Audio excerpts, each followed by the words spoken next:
संसद की कुछ समितियां होती हैं, जिसमें हमने दो समितियों की चर्चा की। एक होती है स्थायी समिति और एक होती है तदर्थ समिति। स्थायी समिति में मुख्य समिति जो होती है वो वित्तीय समिति होती है। वित्तीय समिति जो होती है उसमें 3 प्रकार की समितियां देखने को मिलती हैं: एस्टिमेट कमेटी, प्राक्कलन समिति, पब्लिक अकाउंट कमेटी, लोक लेखा समिति और सार्वजनिक उपक्रम समिति, जो संसदीय प्रणाली के माध्यम से वित्तीय नियंत्रण पर ध्यान रखती हैं। यानी सही ढंग से पैसा खर्च हो रहा है कि नहीं, सार्वजनिक व्यय पर वित्तीय नियंत्रण इनका काम होता है। बात करते हैं प्राक्कलन समिति, तो ये स्थायी समितियों में सबसे बड़ी समिति है, जिसमें टोटल सदस्य संख्या 30 होते हैं।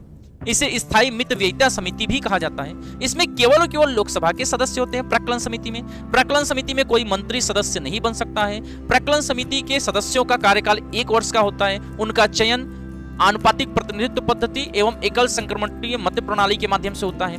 प्राक्कलन समिति में जो अध्यक्ष होता है उसका चयन लोकसभा के अध्यक्ष द्वारा किया जाता है। प्राक्कलन समिति सार्वजनिक व्यय पर नियंत्रण रखने वाली एक समिति है, जो ये तय देखती है कि सरकारी व्यय सही हो रहा है या नहीं, यानी सरकार के गलत व्यय को रोकने की भी सिफारिश करती है। तो वहीं दूसरी तरफ स्थायी समिति में एक समितियां होती हैं आपकी, जिसे हम लोक लेखा समिति कहते हैं, पब्लिक अकाउंट कमेटी। उसे संसदीय समिति की सबसे पुरानी वित्तीय समिति कहा जाता है। सबसे पुरानी क्यों? 1921 में इसका गठन हुआ था। शुरू में इसमें 15 सदस्य थे। 1954-55 से इसमें 22 सदस्य हो गए। इन 22 सदस्यों में 7 सदस्य राज्यसभा के होते हैं, 15 सदस्य लोकसभा के होते हैं। ये दोनों सदन अपने सदस्यों का चयन आनुपातिक मत पद्धति या आनुपातिक प्रतिनिधित्व और एकल संक्रमणीय मत पद्धति द्वारा करते हैं। इनका भी कार्यकाल 1 वर्ष का होता है। इनमें भी किसी प्रकार का कोई मंत्री सदस्य नहीं बन सकता। स्थायी समितियों में जो अध्यक्ष होता है वो विपक्ष का नेता होता है, विपक्ष का सदस्य होता है।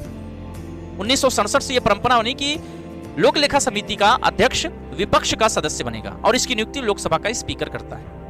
यह कैग की रिपोर्ट की जांच करता है। स्थायी समिति आपकी लोक लेखा समिति कैग की रिपोर्ट की जांच करता है। लोक लेखा समिति सरकारी व्यय के दुरुपयोग की जांच करता है, धन के सदुपयोग की जांच करता है, प्राधिकारियों द्वारा किए गए गलत खर्चों की जांच करता है। इसे कहा जाता है कि कैग इसका मित्र है। और प्राक्कलन समिति लोक लेखा समिति को जुड़वा बहनें कहा गया है। ये कुछ जानकारी आपको मैंने प्रदान की। क्लियर? तो